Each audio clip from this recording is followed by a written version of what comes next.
یہ تو اس سے پوچھو باپ سے کہ جو عید سے پہلے اپنی بیوی سے مشورہ کر رہا ہے کہ عید آ گئی ہے، اگر بیٹی کے گھر کپڑے نہ بھیجے تو اس کی ساس باتیں کرے گی۔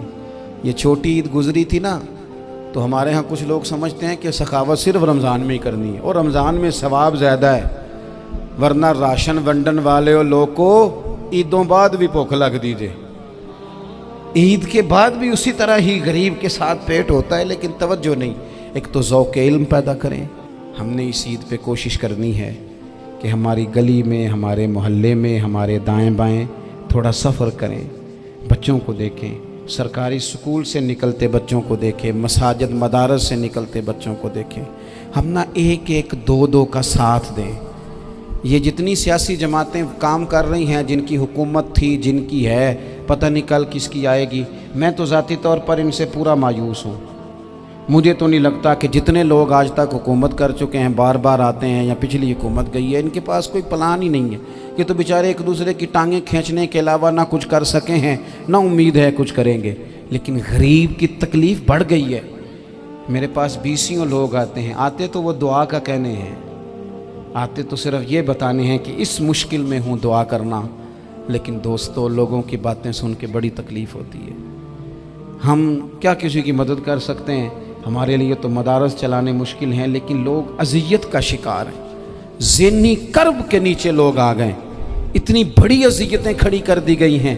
تھوڑا تھوڑا دیکھو، 2 کا کھانا 3 بھی تو کھا ہی سکتے ہیں نا، 3 کا کھانا 4 بھی تو کھا ہی سکتے ہیں نا۔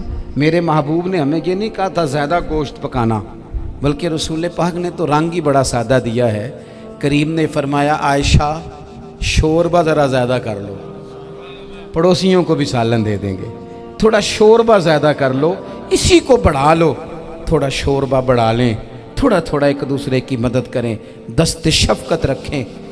گلیوں میں سنسان لوگ، اب تو لوگ ایک دوسرے سے دکھ بھی نہیں کہتے، وہ کہتے ہیں دینا کسی نے ہے کچھ نہیں، اور تماشا الگ سے بن جائے گا۔ دوستو، ہم نے خود ایک دوسرے کا ہاتھ بٹانا ہے۔ جو لوگ صاحب ثروت ہیں، دیکھو ایک ہی باپ کی اولاد ہوتی ہے، ایک کو اللہ بڑا نواز دیتا ہے، 2-3 کمزور رہ جاتے ہیں، اس کو چاہیے وہ دوسروں پہ دست شفقت رکھے۔ ایک گلی میں سارے لوگ ایک ہی قبیلے کے، ایک ہی علاقے کے، ایک آگے نکل گیا ہے، اسے چاہیے وہ دوسروں کا خیال کرے۔ عزیز بھائیوں، ہم نے اس کمر توڑ مہنگائی کے دور میں، تقریر تو میں کر رہا ہوں، یہ کسی اور نے کیسے شروع کر دی؟ جمعوں میں، محفلوں میں کانوں کے ذائقے کے لیے نہ آئیں، اس لیے آئیں کہ میرے علم میں، میرے عمل میں یہ کوئی اضافے کی بات بنے گی، میں کوئی نصیحت حاصل کروں گا تو میرے دل کا زنگ اترے گا۔ ہمارے ہاں یہاں لوگ مزے کے لیے آتے ہیں، اور آج کل لوگ فوٹو کے لیے آتے ہیں۔ ان 2 کاموں سے نکل کر خالص اصلاح کی نیت سے، علم کا شوق، ہمارے ہاں تیزی سے ایک حرکت کی گئی، علماء کا وقار خراب کیا گیا اور لوگوں کو دینی علوم سے دور کیا گیا، اور اس میں بعض بیچارے واعظین اور خطباء نے بھی کردار ادا کیا، جب جعلی پیر کی تعریفیں کھول کے کیں، اور اسے پتہ نہیں کہاں تک۔ یہ اسٹیج جو ہوتے ہیں نا، ان میں کوئی بندہ اچھا لگے بھی تو اس کے لیے دعا کرنی چاہیے، تعریفیں نہیں کرنی چاہیے۔